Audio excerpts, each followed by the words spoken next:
Hello friends, രാവിലെ എണീക്കുമ്പോൾ തന്നെ നല്ല മഴയായിരുന്നേ. അലക്കിയ തുണികളൊക്കെ എവിടെ വിരിച്ചിടും എന്ന കൺഫ്യൂഷനിലാണ് അമ്മയും.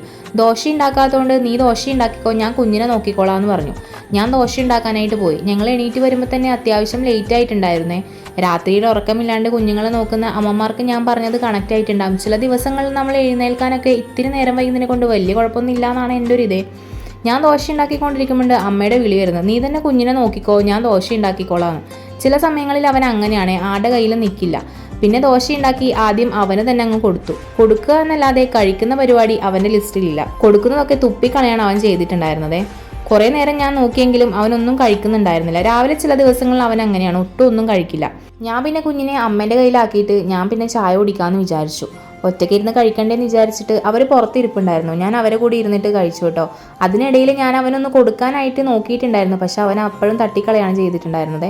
പിന്നെ അല്ലറ ചില്ലറ ഒതുക്കൽ പരിപാടിയും പാത്രം കഴുകലൊക്കെ ഉണ്ടായിരുന്നു. ധ്രുവിൻ്റെ അടുത്ത വാശി വരുന്നതിന് മുമ്പേ എല്ലാം പെട്ടെന്ന് ഒതുക്കാമെന്ന് വിചാരിച്ചു. ഇനിയിപ്പോൾ അവനെ കുളിപ്പിച്ച് കഴിഞ്ഞാൽ എനിക്ക് കാര്യമായിട്ട് വലിയ പണികളൊന്നും ഇല്ല കേട്ടോ. പിന്നെ അവനെ പെട്ടെന്ന് തന്നെ കുളിപ്പിച്ചിട്ട് ഞാനൊന്ന് ഉറക്കി. ഒരു 10 മിനിറ്റ് കഴിഞ്ഞപ്പോഴത്തേക്ക് ആളിങ് എണീറ്റ് വന്നു കേട്ടോ. ഇന്നത്തെ രാവിലത്തെ വിശേഷങ്ങൾ ഇത്രയൊക്കെ തന്നെയാണ്. ചാനൽ ആദ്യമായിട്ട് കാണുന്നവരാണെങ്കിൽ ചാനൽ ഒന്ന് സബ്സ്ക്രൈബ് കൂടെ ചെയ്യണേ.